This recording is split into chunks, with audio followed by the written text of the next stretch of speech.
예수 목소리 높여 찬양해 가장 귀한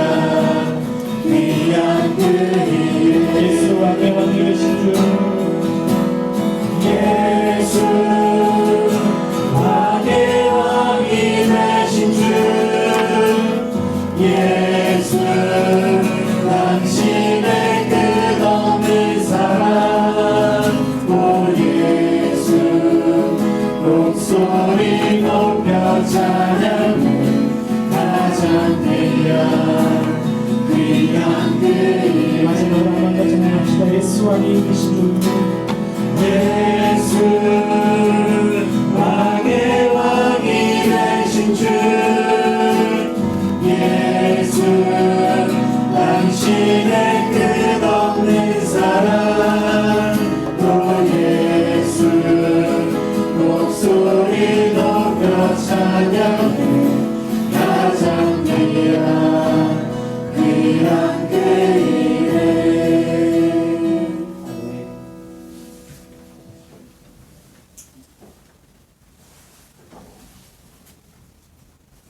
찬송가 176장입니다. 찬송가 176장입니다.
예, 김수삼 장로님, 우리 대표해서 기도해 주시겠습니다.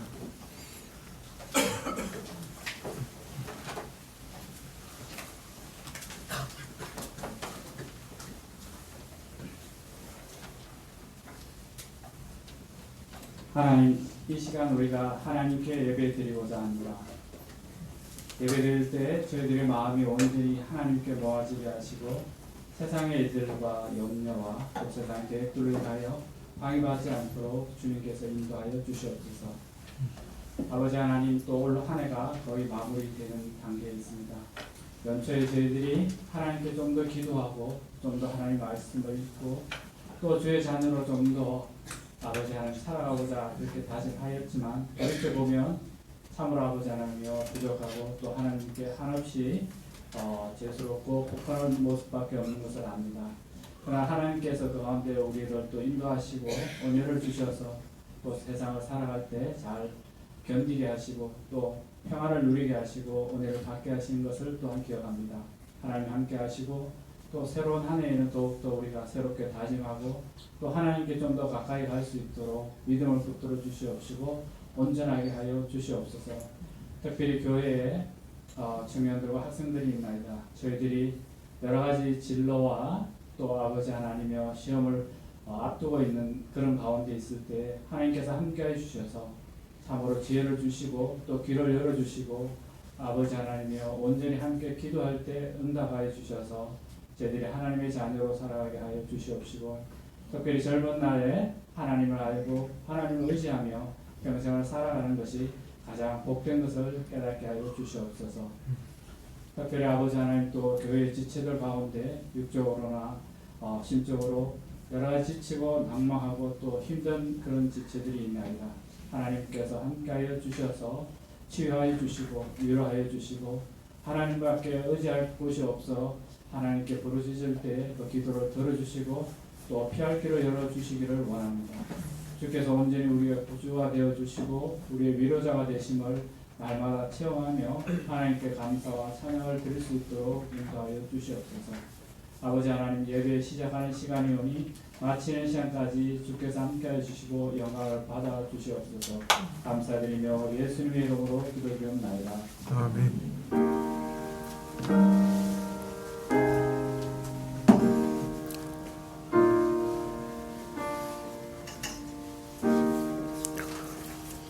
예, 열왕기상 13장 1절부터 10절입니다. 열왕기상 13장 1절부터 10절까지 구약 536쪽입니다.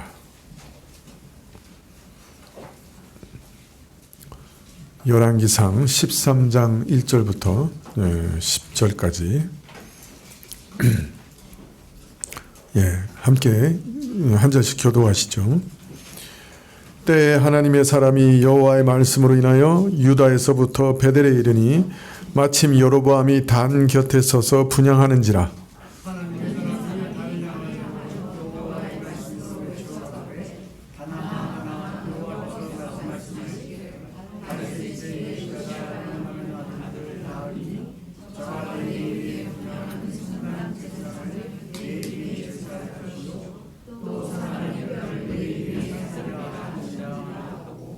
그날에 저가 예조를 들어 가로되 이는 여호와의 말씀하신 예조라.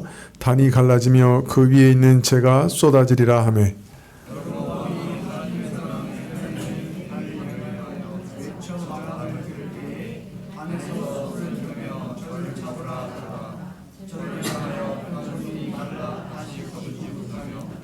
하나님의 사람의 여호와의 말씀으로 보인 예조대로 단이 갈라지며 재가 단에서 쏟아진지라.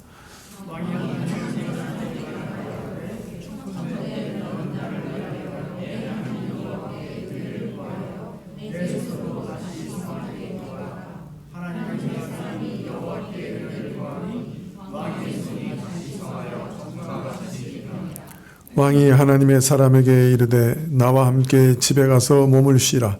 내가 내게 예물을 주리라.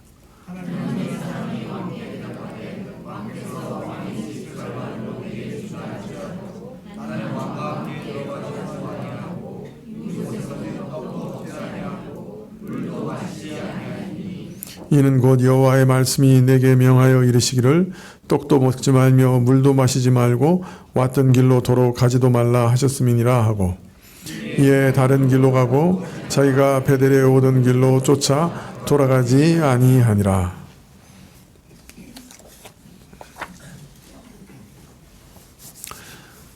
하나님께서 솔로몬의 배교 때문에 이스라엘 10지파를 찢어서 여로보암에 맡기셨습니다.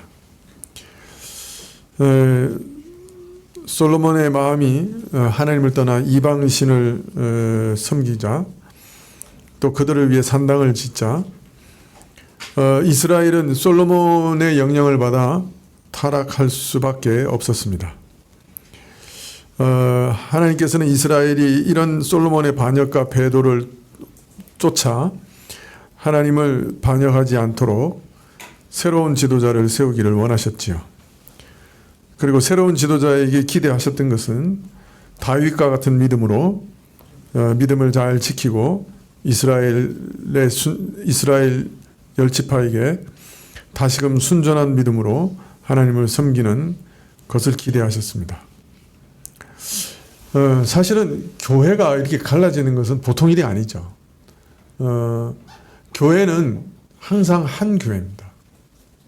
한 몸입니다.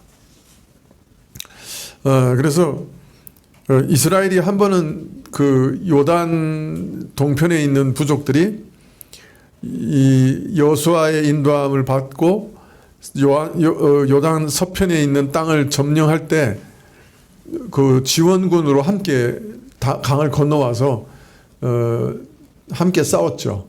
그 이제 어느 정도 원칙적으로 이제 그 요단 서편 가나안 땅을 정복한 이후에 그들의 가족이 있는 요단 동편으로 돌아갈 때 그들이 그 강 이편에다가 제단을 하나 쌓았어요. 그 이제 그들의 목적은 나중에 너희가 우리하고 무슨 상관이 있느냐 하고 강 서편에 있는 사람들이 물을 때 우리도 똑같은 이런 제단을 가지고 하나님을 섬기는 같은 동족이다 하는 것을 증거하기 위해서 제단을 쌓은 건데, 서편에 있는 사람들이 생각하기는 저 사람들이 하나님을 섬기는 일에 있어서 다른 마음을 품고 저런 제단을 또 쌓았다. 저거 완전히 진멸해서 없애버리자. 근데 영적 분열을 획책하는 일에 대해서는 이렇게까지 완강하게 생각했던 거예요. 이건 있을 수 없는 일이다. 자, 그런데 이런 분열을 하나님께서 스스로 행하셨어요. 자, 그러니까 이 일은 참 엄청난 일인 거죠. 교회를 둘로 나누셨단 말이에요. 이처럼 타락한 지도자 밑에서 교회가 순전한 믿음을 떠나 배도하는 것을 하나님은 염려하셨던 것이고, 그래서 10지파를 찢어내시기까지 하셨던 일이에요.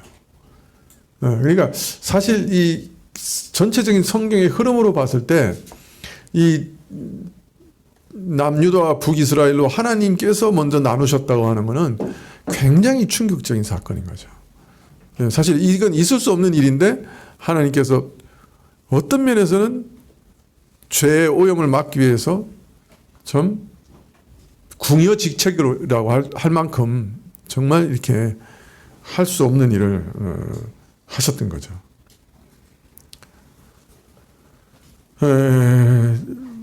참, 그런데 이런 선한 목적을 위해 세워진 여로보암은 근데 참 처음부터 어긋나기 시작합니다. 이스라엘 10지파가 1년에 3차례씩 남유다로 넘어가서 예루살렘에서 예배드리는 것이 너무나 불안한 나머지 자신의 정치적 목적 때문에 금송아지 우상을 만들고 이것이 너희를 애굽에서 구해낸 하나님이라고 말하면서 이스라엘을 이방의 종교로 타락시키는 일을 합니다. 예루살렘 대신에 베델과 단의 성소를 세우고 절기도 자기 마음대로 만들고 레위 족속이 아닌 평민으로 제사장을 삼아 섬기게 하는 등 오히려 솔로몬보다 더 급격하게 근본적으로 이스라엘 신앙을 파괴하는 일을 합니다. 그래서 이스라엘을 분열하기까지 하시면서까지 믿음의 순전함을 지키게 하렸던 하나님의 선하신 뜻은 처음부터 완전히 짓밟히고 맙니다. 참 아무것도 아닌 참 필부였는데 그걸 이스라엘 왕으로 하나님께서 세우셨죠.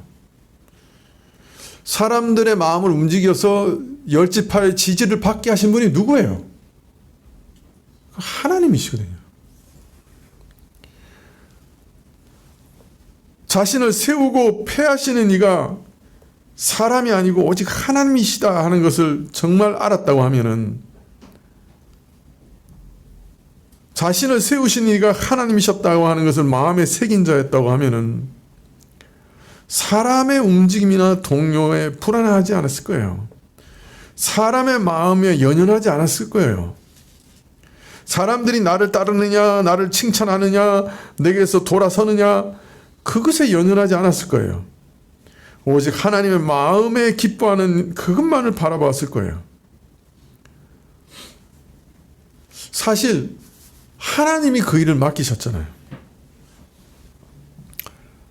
그렇다면 하나님께서 도우실 것이고, 혹 그렇지 않다고 해도 내가 하나님을 일을 하다가 쓰러져도 좋고, 하나님을 이 일을 하다가 넘어져도 좋고, 세상 사람들 보기에는 완전히 실패하는 것처럼 보여도 좋다.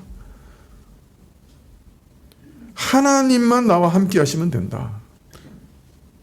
그런 생각으로 살았으면 좋을 뻔했는데, 하나님께서 내가 하는 모든 일들을 기뻐하시고 받으시는가, 아니면 진노하시는가, 그것만 생각했으면 좋을 것이었는데,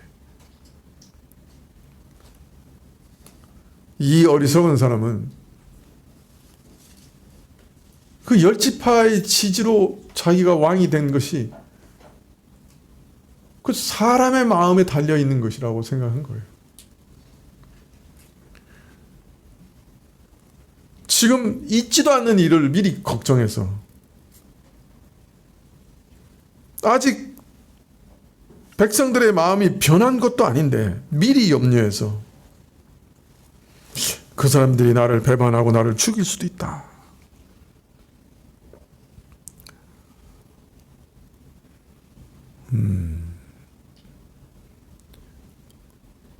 사실 탐심도 신과 같이 우리 마음을 지배하고 다스리는데, 또 하나 우리 마음을 지배하고 다스리는 게 염려라 하는 것이라.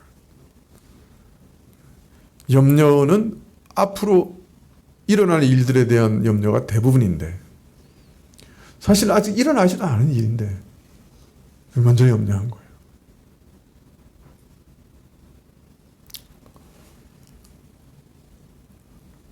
네.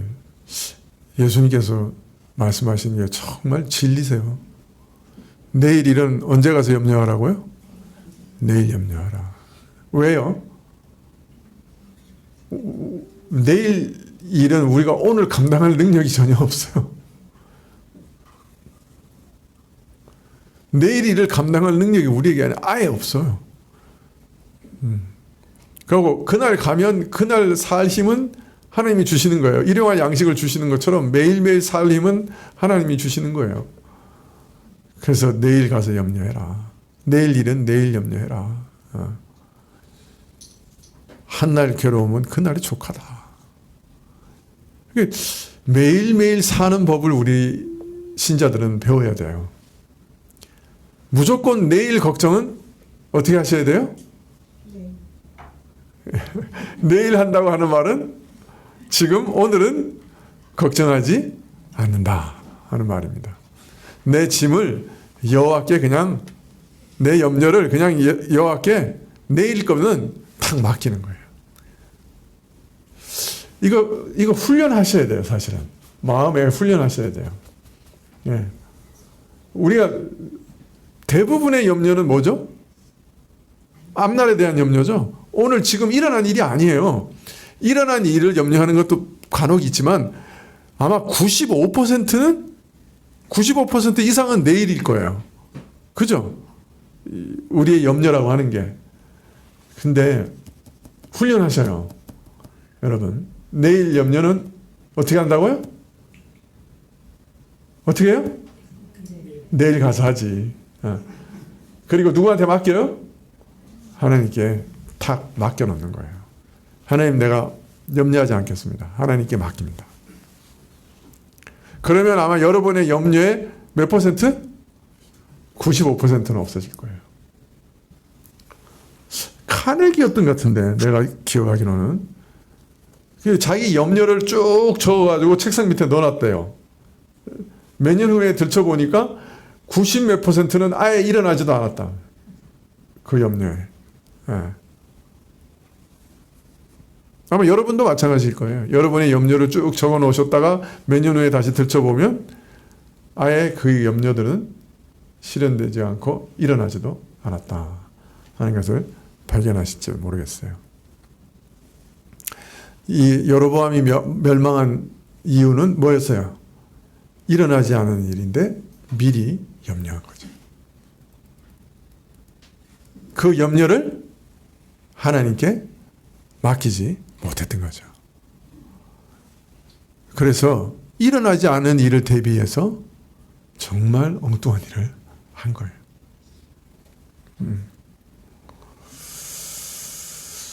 참 앞날의 염려까지도 하나님께 맡길 수 있는 믿음을 가졌다고 하면 얼마나 좋았을까요?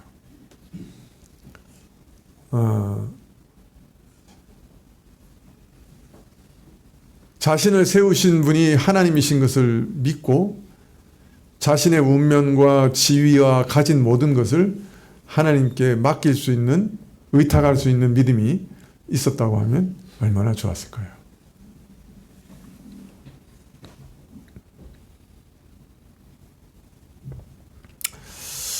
그러나 여로보암은 믿음이 없었어요. 처음부터 믿음이 없었던 사람인지 아니면 왕이 된 이후에 마음이 변했는지 알 수는 없습니다만은 왕으로 세워진 이후에 그가 행한 일들을 보면 믿음이 없는 사람이었습니다.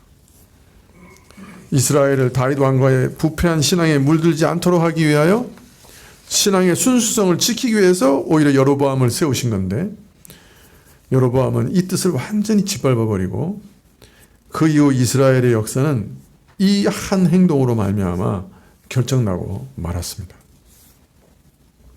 오늘 말씀은 하나님의 뜻을 저버리고 이스라엘을 이처럼 타락시킨 여로보암에게 하나님께서 사람을 보내셨어요. 그리고 경고의 말씀을 전하게 하셨습니다. 사실 사람을 보내서 경고의 말씀을 전하신다는 것 자체가 큰 긍휼이죠. 그냥 내버려 두시고 그냥 심판해버리시면 되는데 사람을 보내서 경고하셨다고 하는 것은 큰 긍휼이죠.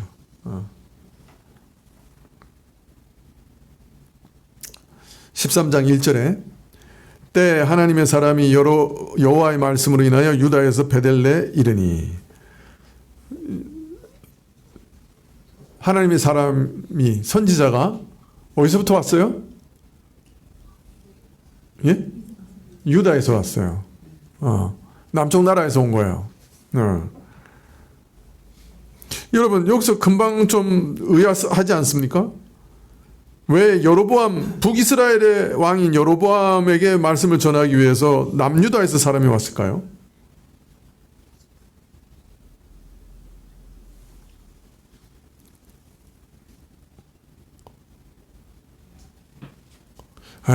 그렇게 좀 깊이 생각하시더라도 눈 감고 생각하지 마시고 눈 뜨고 생각하세요. 그렇게 깊이 생각하시면 제가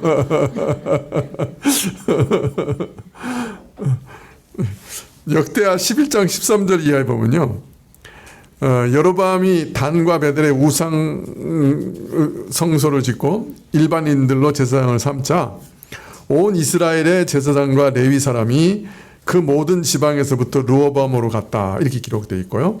또 이스라엘 모든 지파 중에 마음을 오로지 하여 이스라엘 하나님 여호와를 구하는 자들이 레위 사람을 따라 예루살렘에 이르렀다, 그렇게 얘기하고 있습니다. 놀라워요. 온 이스라엘이라고 얘기하고 있어요. 그러니까 대부분의 제사장과 레위 사람들이 어떻게 한 거예요? 남쪽으로 내려가 버렸어요. 그리고 레위와 그 제사장뿐만 아니라 하나님을 정말 온 마음으로 구하는 사람들도 레위를 따라서 르호보암에게 갔다, 그렇게 기록하고 있습니다. 아마 그래서 여로보암의 죄악을 면전에 꾸짖을 만한 신실한 선지자마저 아마 아무도 남아있지 않는 그런 상태였을 수도 있는 거죠. 다 내려가 버린 거예요. 그냥 그 여호와 하나님을 배반하는 걸 보고. 하여튼 남유다에서 왔어요. 이 남유다에서 온 선지자의 이름은 뭐죠?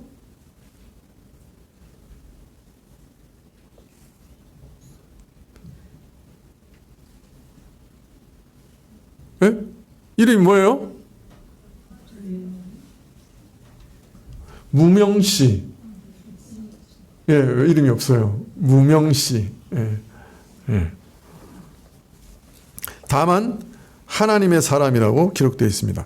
선지자라고 기록되어 있지 않아요. 하나님의 사람이라고 기록되어 있어요. 다만 이제 이후에 이 사람을 상대하는 선지자가 나도 당신과 같은 선지자입니다. 이렇게 얘기해요. 그러니까 이 사람이 선지자인데 근데 이 사람을 선지자라고 기록하지 않고 하나님의 사람이라고 굳이 기록하고 있어요.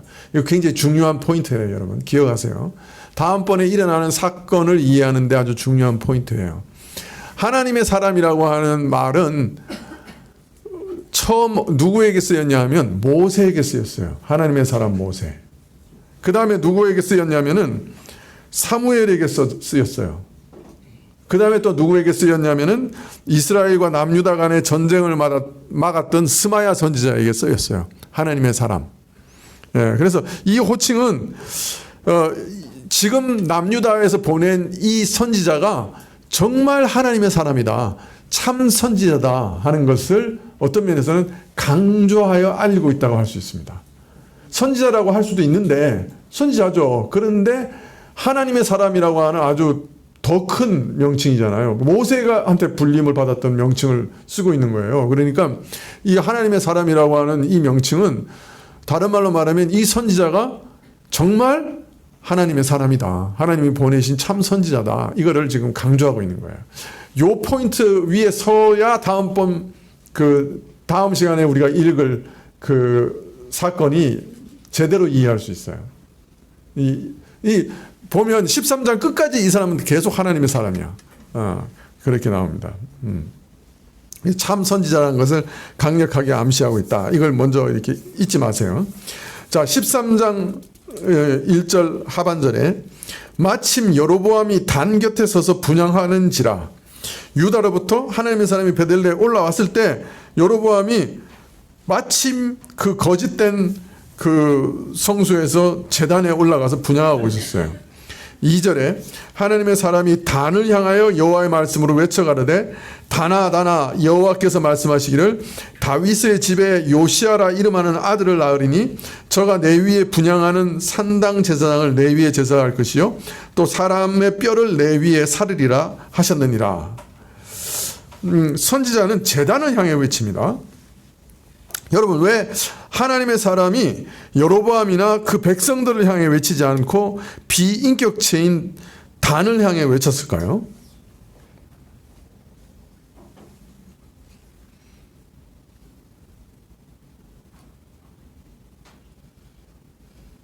오늘 이상하게 제가 질문하면 여러분은 다 묵묵부답이시네요.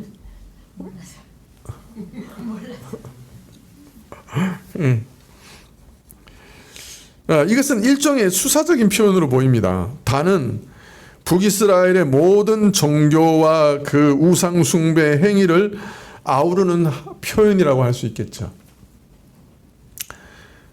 단을 향해 외치는 선지자의 행위는 즉 이 제단이 상징하고 있는 북이스라엘 종교 체제 전체를 지적하는 것이라고 할 수 있습니다. 이 북이스라엘의 종교 체제에 연루된 북이스라엘 백성과 그 체제를 도입한 여로보암의 죄를 다 함께 정죄하는 것이라고 이해할 수 있는 것이죠. 선지자가 단을 향해서 외친 내용이 뭡니까? 보라, 다윗 집에 그 이름이 요시아라고 하는 한 아이가 태어나게 될 것이다.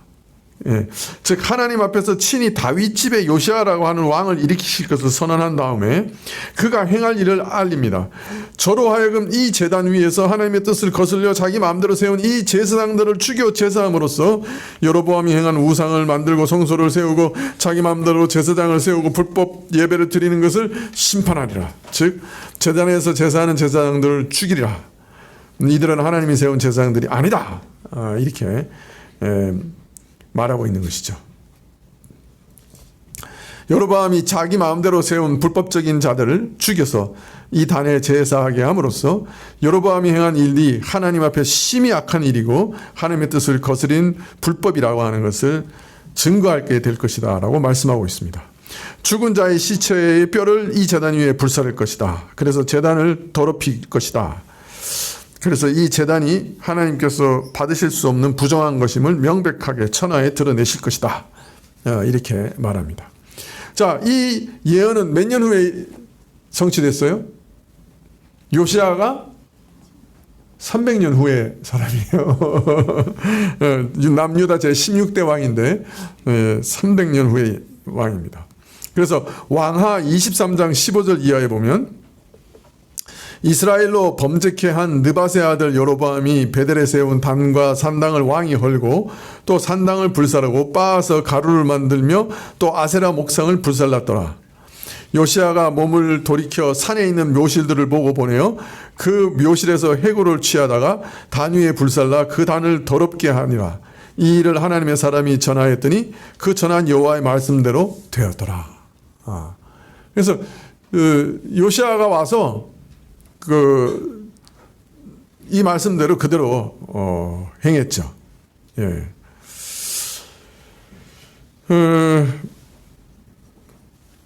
자, 그런데 성경 본문에 이처럼 장래에 이루어질 일에 대해서 말하면서 그 일을 이룰 사람의 이름까지 구체적으로 명기한 경우는 무척 드뭅니다.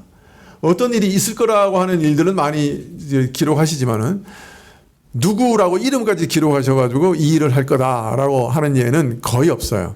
여러분, 아마 이사야가 바벨론 포로에서 이스라엘을 해방시킬 자로 고레스라는 이름을 이사야의 예언에 언급한 것 외에 이렇게 구체적으로 이름을 언급한 게 있나 생각할 정도로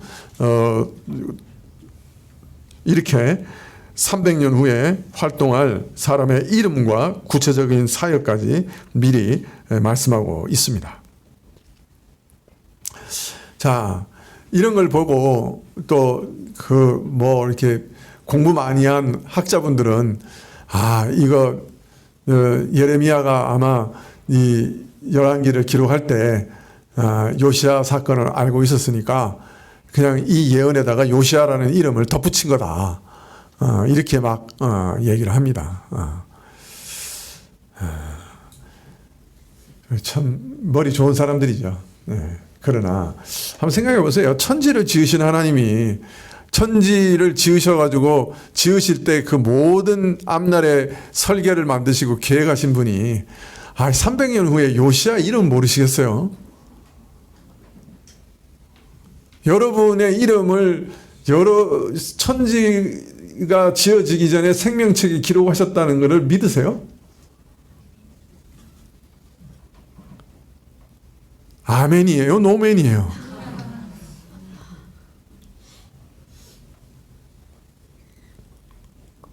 그러면 300년 후에 요시야 이름이 나오는 게 그렇게 대단한 일이에요?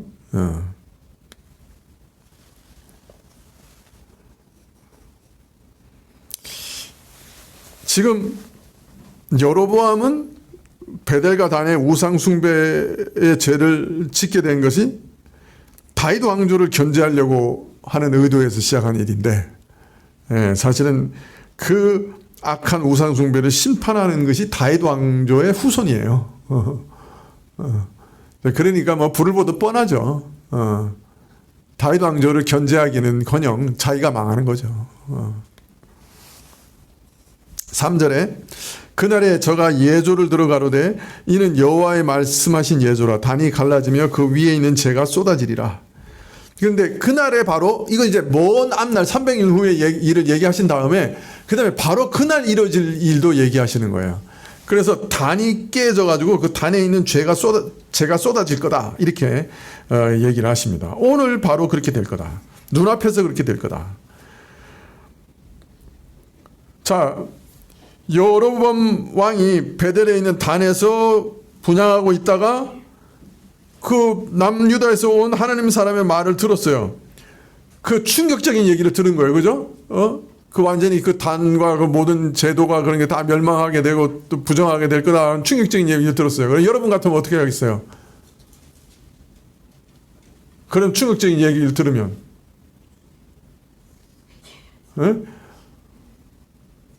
먼저 너무 놀래가지고 저놈 잡아라 이렇게. 그래서 일단 저놈 근데 손가락으로 저놈 하는데 어떻게 됐어? 손이 말라버렸어.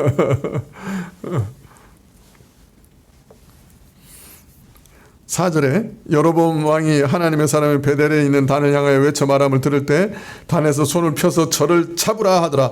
저를 향하여 편 손이 말라 다시 거두지 못하며 하나님의 사람의 여호와의 말씀으로 보인 대로 예조대로 단이 갈라지며 재가 단에서 쏟아진지라.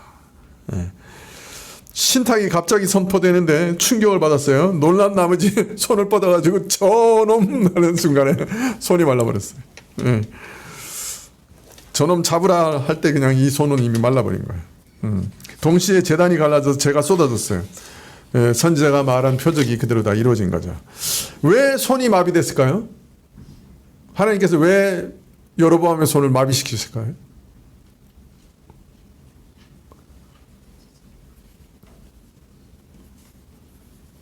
여로보암의 손이 안 말랐으면 어떻게 됐어요? 저놈 잡아라 그래서 잡았죠. 그래서 잡은 다음에 어떻게 됐어? 죽었죠. 그러니까 1차적으로는 누굴 보호하기 위함이에요. 그 하나님의 사람을 보호하기 위함이죠. 예. 또 자기 손이 딱 말랐다고 하는 건 뭐예요? 하나님의 권능을 자기가 직접 체험하는 거잖아요. 그러니까 어떤 면에서는 참 여로보암을 하여금 하나님의 권능을 체험케 하시기 위해서. 왜 체험케 하시는 거예요? 왜 이 선지자를 보낸 거예요? 회개케 하시기 아니겠어요? 그래서 회개하게 하시기 위해서 그렇게 하신 거죠. 또 선지자 예언대로 제단이 갈라지고 재가 단에서 쏟아진 것도 사실 마찬가지죠. 하나님의 심판을 깨닫고 여로보암과 북이스라엘이 하나님께 돌아올 회개의 기회를 주기 위함이었죠. 자, 이후 말씀을 보면 여로보암 끝내 그런데 회개하지 않아요. 그러나 권능을 목격했기 때문에 태세는 바로 전환을 합니다. 13장 6절에 왕이 하나님의 사람에게 말하여 가로되 청컨대 너는 나를 위하여 내 하나님 여호와께 은혜를 구하여 내 손으로 다시 성하게 기도하라. 하나님의 사람이 여호와께 은혜를 구하니 왕의 손이 다시 성하여 전과 같이 되었더라.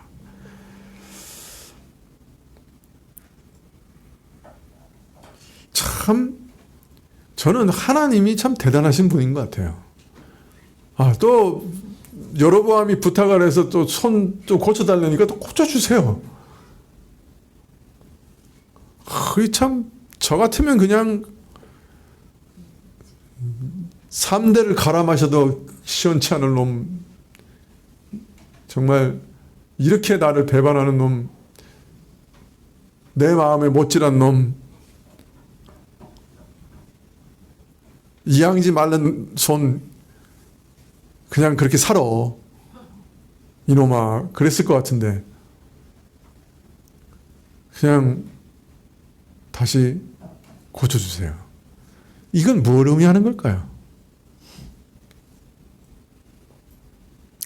참 하나님은 우리가 회개하기를 정말 원하시고 정말 긍휼히 여기시는 분이시다 하는 것을 우리가 깨달을 수 있어요.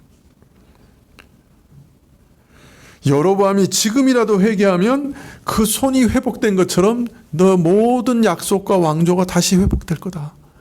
그걸 지금 보이시는 그런 예표라고 할 수 있죠. 우리가 회개하면 하나님은 우리가 그 죄를 짓지 않은 것처럼 여기시고 잊어버리시는 거예요. 여러분, 우리가 다른 사람의 죄를 용서한다는 말은 무슨 말이에요? 그 사람이 그 죄를 짓지 않은 것처럼 여겨주는 거예요.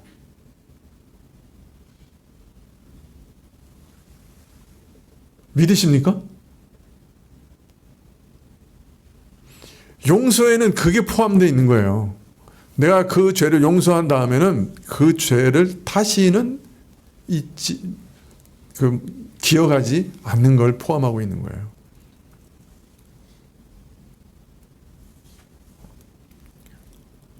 제가 몇 주 전에 어떤 목사님 만났는데 그 목사님이 저한테 제가 목사님한테 이렇게 잘못했습니다 라고 얘기를 하시더라고요. 대단하신 거죠. 그죠? 그래서 제가 목사님이 제게 용서를 구했기 때문에 저는 목사님이 하신 모든 일을 잊어버리겠습니다. 그렇게 말씀을 드렸어요. 그게 용서예요.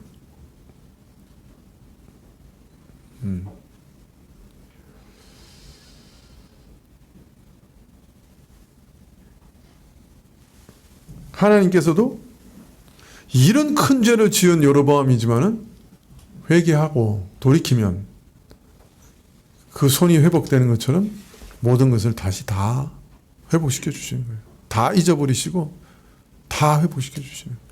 여러분, 하나님 전능하셔가지고요, 망각의 능력도 있어요. 내가 너희 죄를 내 등 뒤로 던져버리겠다. 내가 너희 죄를 다 잊어버리겠다. 시편에서 그렇게 얘기하시잖아요. 그죠?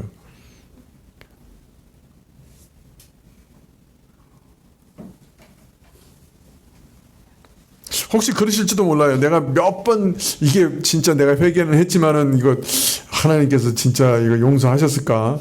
이게 너무 큰 죄라서 찜찜해가지고 또 가서 회개하고 또 가서 회개하고 그러면 하나님이 맨 마지막에 그러실지도 몰라요. 난 다 잊어버렸는데 너 지금 무슨 죄를 회개하고 있는 거냐? 라고 하실지도 몰라요. 하나님의 용서는 완전한 용서세요. 물론 상처는 남고 연단은 남을 수 있어요. 그러나 완전히 정말로 없었던 일처럼 용서하시는 게 주의 용서예요. 그런데 이 여로보암이 자기 손을 회복되기를 기도할 때 아주 묘한 말을 해요. 여러분, 여기서 묘한 말 한마디를 찾아보세요. 여러분, 뭔가 좀 걸리는 묘한 말 없어요? 이 여로보암이 부탁하는데? 예? 큰 소리로. 너의 하나님이 부탁하라 그래요. 만일 여로보암이 정말로 하나님의 은혜를 구한다고 하면 우리 같으면 뭐라고 그럴까요? 나의 하나님이라든지 우리 하나님이라든지 그렇게 했을 거예요. 그죠? 그런데 아주 묘한 말을 해요. 너의 하나님께 구해달라. 이게 만일 정말 어떤 의미가 있는 말이라고 하면 이 말은 뭘 표명하고 있는 거예요?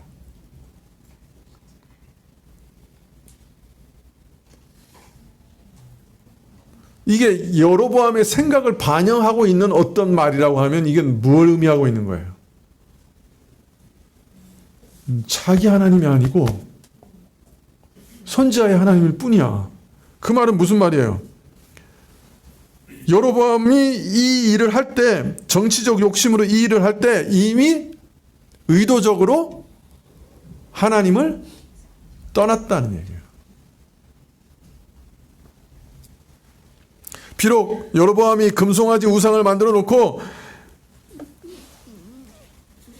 애굽에서 인도에 올리신 바로 그 하나님이다. 근데 그때도 너희 신이다 그렇게 얘기했어요. 너희 신이다. 애굽에서 너희를 건져낸 너희 신이다 이렇게 얘기했어요. 다른 말로 말하면 자기 하나님으로 인정하지 않는 태도예요.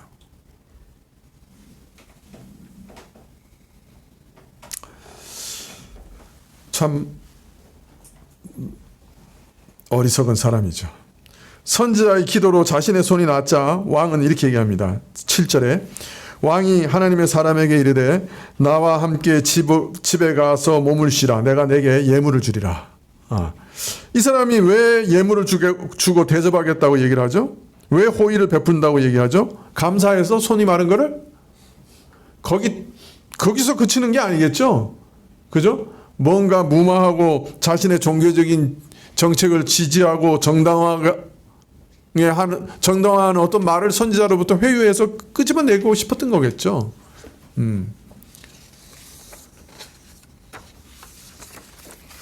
아니 모든 백성이 다 보는 데서 손이 말랐다가 다시 회복되고 단이 그냥 깨지고 그냥 거기서 그죠?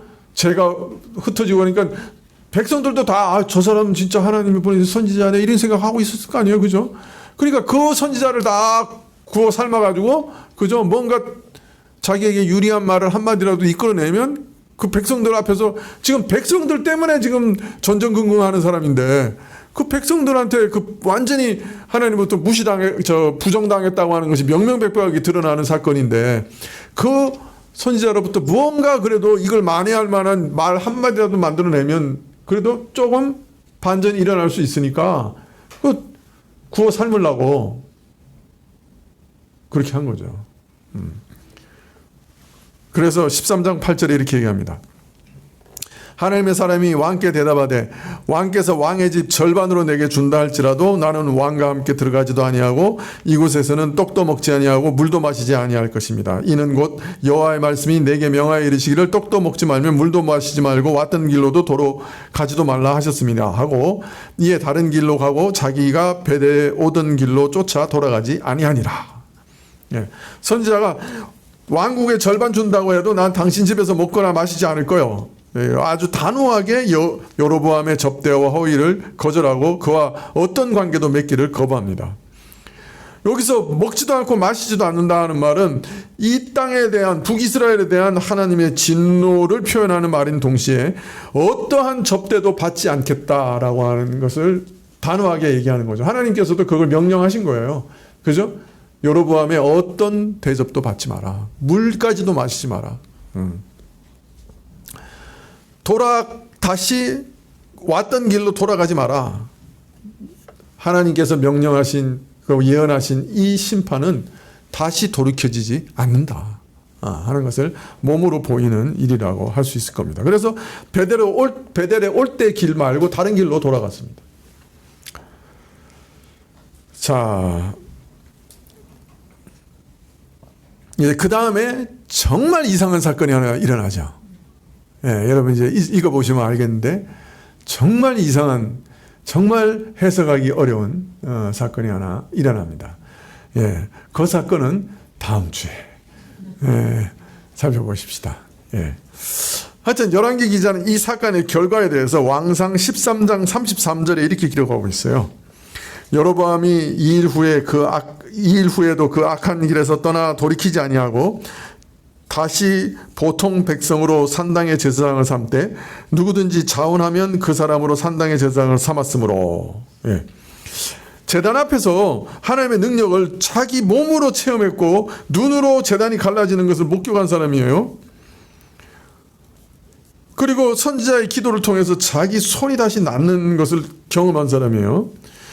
살아계신 하나님의 권능을 깊이 체험하는 시간이었는데, 아니, 우리 같으면 하나님 위험 앞에서 엎드려서 회개하기에 충분한 사건이라고 할 것 같은데, 이런 위험과 어미를 경험했으니까 당연히 회개하고 돌이켜야 할 것 같은데, 결론은 뭐예요? 돌이키지 않았다.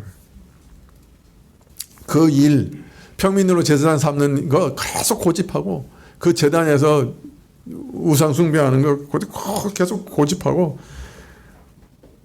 지속했다. 참 하나님께서 자신을 배신한 타락한 죄인에게 이처럼 은혜를 베푸시고 긍휼히 여기셔서 돌이키기만 하면 다시 모든 것을 회복시켜 주실 것을 보여주셨지만은, 회개의 기회를 주셨지만은 여호와는 강팍한 마음으로 끝까지 거부합니다. 여러분, 우리 안에 있는 죄성이 사실은 여로보암 안에 있는 거거든요. 여로보암 안에 있는 게 사실은 또 우리 안에도 있는 거거든요. 예, 사람 죄성이라는 게 이게 무서워요. 어떤 탐욕에, 어떤 근심에, 뭐가 동인이 됐든지 간에 하여튼 자기 왕권을 잃어버릴까 하는 그 근심과 욕심이 이 죄를 고집게 하는데요. 참 무섭죠. 기적으로 사람 마음이 변화되지 않아요. 그죠? 기적이 사람 마음을 변화시킬 수 있으면요, 홍해를 건넌 백성들은 다 회개했어야 돼. 10가지 재앙을 경험한 애국 사람들도 다 회개했어야 돼. 예수님의 기적을 체험한 오병이의 기적에 떡 먹은 사람은 다 예수님 믿어야 돼.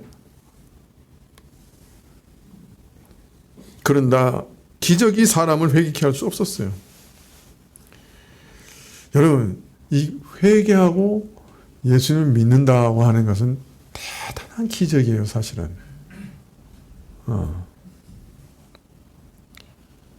이것은 말씀과 성령님만이 사람에게 주실 수 있는 선물이에요.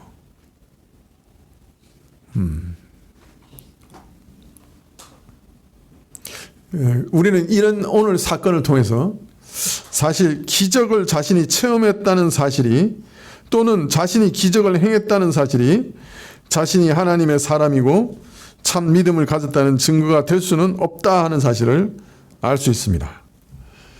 여러분, 내가 기적을 체험할 수 있다 하나님께 기도하면 또는 내가 기적을 일으킬 수 있다 하는 이런 신앙을 뭐라고 하냐면 이적신앙이라고 그래요. 이적신앙. 근데 이런 이적신앙은 참 믿음과 동행할 수도 있어요. 그러나 참 믿음과 동행하지 않을 수도 있어요. 네, 여러분 그 대표적인 예가 열 문둥병자인데요. 예수님한테 그 문둥병을 치료해달라고 멀리서 부탁한 열 문둥병자가 있었어요. 그래서 예수님께서 문둥병자들한테 뭐라고 하셨냐면 제사장한테 가서 그 몸을 보이라 그러신 거예요. 그러니까 문둥병자는 자기 몸이 나으면 반드시 제사장한테 가서 확인을 받게 돼 있었거든요. 그러니까 너 문둥병이 나을 테니까 제사장한테 가서 확인받아 그런 거예요. 그래서 이 사람들이 가다가 다 나았어. 그러니까 이 사람들이 믿음이 있었어 없어? 있었어요. 아직 낫기 전인데 예수님께서 제사장한테 보여 그러니까 믿을 줄 알고 나을 줄 알고 제사장한테 찾아가다가 중간에 나은 거예요. 그러니까 이게 얼마나 대단한 믿음이요. 아니요?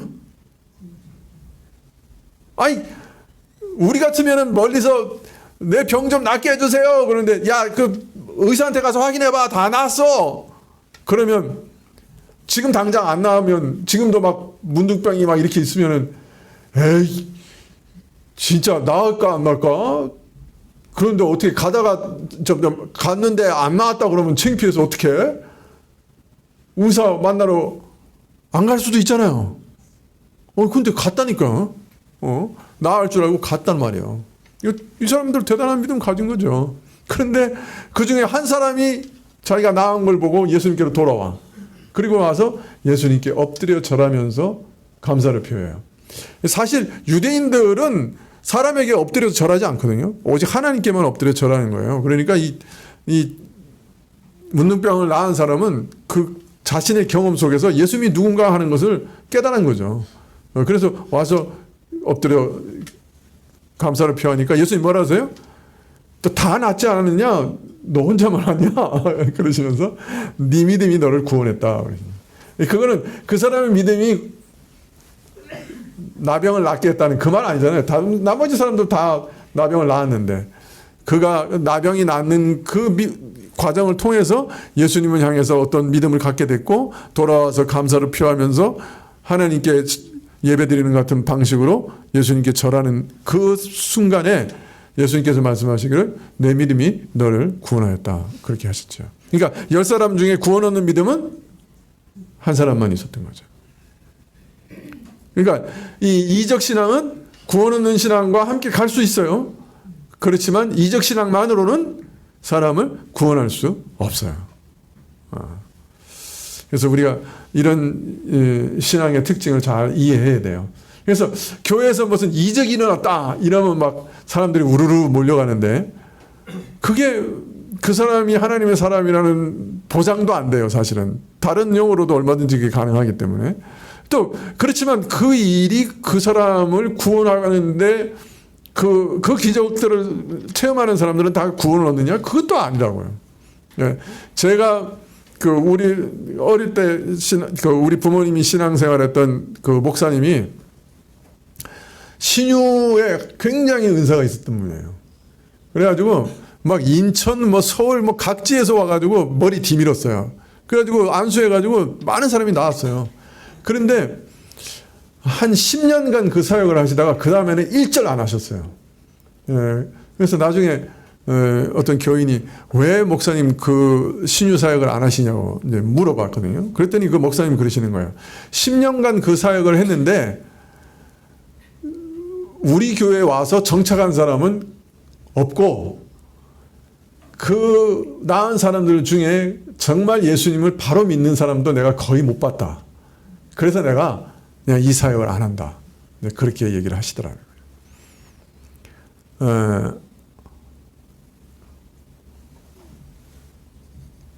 우리가 혹시 그럴 수도 있어요. 예. 뭐 우리 교회 뭐 그렇게 과도한 거 요구하지도 않고 사람들도 다 점잖고 목사도 보니까 뭐 그렇게 썩 나쁜 놈은 아니고, 예. 그러니까 이제 교회는 다니는데 뭔가 컬컬해. 뭔가 좀 뭐 그런 거야. 그 가서 으쌰으쌰 하고 싶은데, 그래서 누가 으쌰으쌰 한다 그러면 또 거기 쫓아가는 거죠. 가가지고 또 막 가서 또 으쌰으쌰 하고. 근데 문제는 그 기적이 그가 바르게 가르치고 있다는 증거는 아니다. 아닐 수도 있다는 거예요.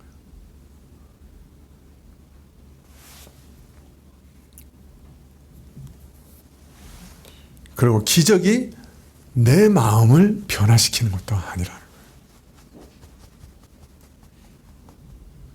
내가 내 마음이 변화돼야 하나님 앞에서 살거든. 그런데 기적이 일어난다고 해서 내 마음이 변하는 게 아니라는 거예요. 하나님의 말씀과 성령이 아니시면 우리 마음이 변하지 않습니다.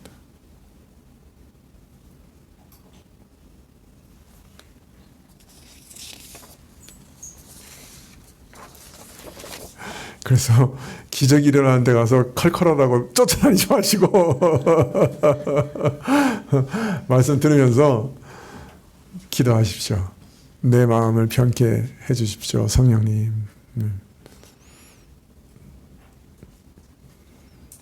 여러분이 이 교회에 오신 것은 하나님의 섭리가 있으셔서 오셨다고 믿어요.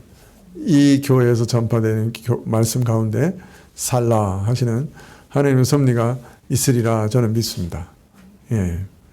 자꾸 그 인터넷에서 뭐 이렇게 이 교회 저 교회 뭐 이상한 뭐 목사님들 설교 자꾸 들으면 자꾸 혼돈이 생기실 뿐일 거예요. 솔직히 말하면.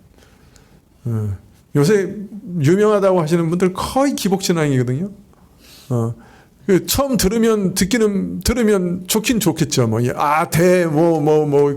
적극적인 사고방식 가지고 뭐 예수님 믿고 하면 다 복받아 다 재벌돼 막.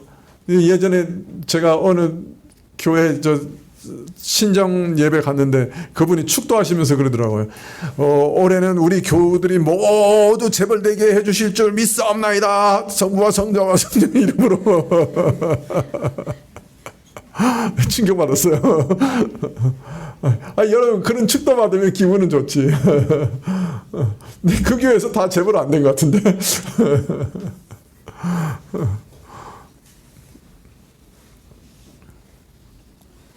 문제는 내가 듣는 말씀에 내가 믿음으로 화합하고 내가 그래서 기도하면서 내 마음이 그 말씀 속에서 은혜를 받고 변화를 받게 해달라고 간구하시는 게 정말 필요한 거죠.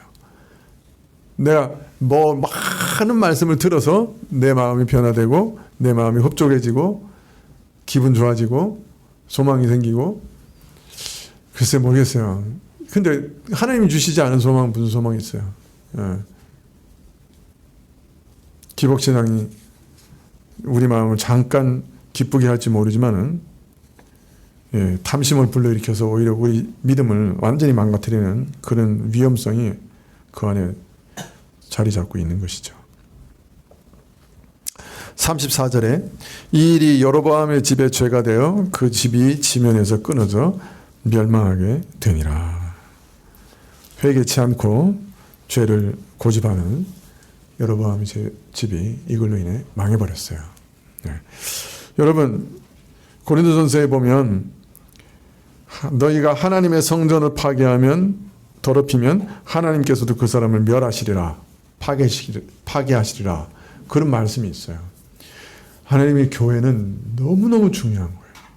교회 없이는 구원 없어요. 교회 안에서 교회는 사람들의 어머니와 같이 신자의 어머니와 같이 참으로 사람들을 구원하는 도구예요. 근데 그 교회가 완전히 엉뚱한 데로 가버리면 어떻게 사람이 구원을 얻을 수 있겠어요? 성전 하나님의 교회, 성전된 하나님의 교회를 파괴하는 자는 하나님이 파괴하신다 그러셨어요. 오늘 여로보암이 그렇게 된 거예요. 고린도 전서에 있는 말씀 그대로 된 거예요. 교회 지도자들의 책임이 이렇게 무서운 거예요. 하나님의 말씀을 전하는 자의 책무가 이렇게 무서운 거예요. 백성을 인도하는 지도자의 책무가 이렇게 무서운 거예요. 하나님의 교회가 하나님의 말씀대로 잘 성장하고 세워져 갈 수 있도록 여러분도 기도해 주시고 지도하고 인도하는 책임을 맡은 사람들 위해서 늘 기도해 주셔야 돼요. 예. 우리 목사님은 뭐가 없고 뭐가 어떻고 말은 하기 쉬운데 기도하기는 어려워요. 그러나 무엇보다 여러분 해주셔야 되는 것은 기도해 주시는 거예요. 목사도 여러분하고 똑같은 죄인이고 똑같은 죄의 문제를 가지고 있고 똑같은 거 가지고 근심하고 그죠? 그런데 그러면서 자기 죄도 감당하기 힘든데 다른 사람 죄까지 감당하면서 목회를 해야 돼요. 그죠?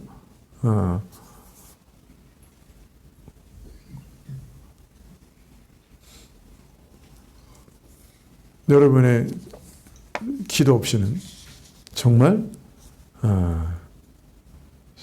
서 있지 못할 거예요.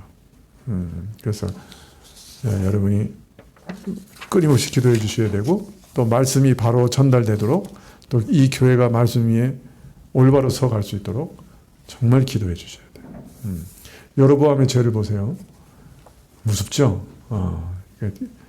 교회를 교회답지 못하게 만드는 죄는 정말 무서운 죄예요.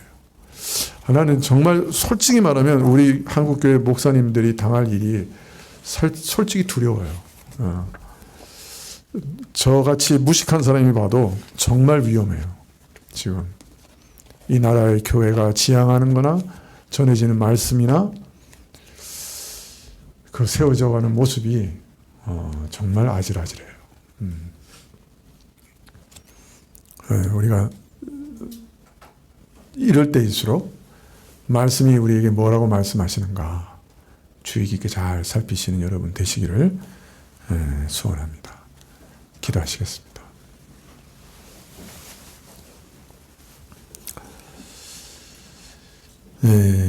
참 주의 전을 허무는 자들을 하나님께서도 허무신다 하셨습니다. 저희가 참 하나님의 교회가 어떤 곳인지 잘 이해하고 깨달을 수 있게 해주시고 교회로 하여금 교회답게 설 수 있도록 늘 말씀을 구하고 또 기도하며 교회를 세워가는 우리 모두가 될 수 있도록 하나님 은혜 베풀어 주십시오. 오직 하나님의 선물로 되어지는 일인 줄 알고 주께 구하오니 크게 긍휼히 여기시기를 이 시간에도 기도드립니다. 예수님의 이름으로 기도합나이다. 아멘.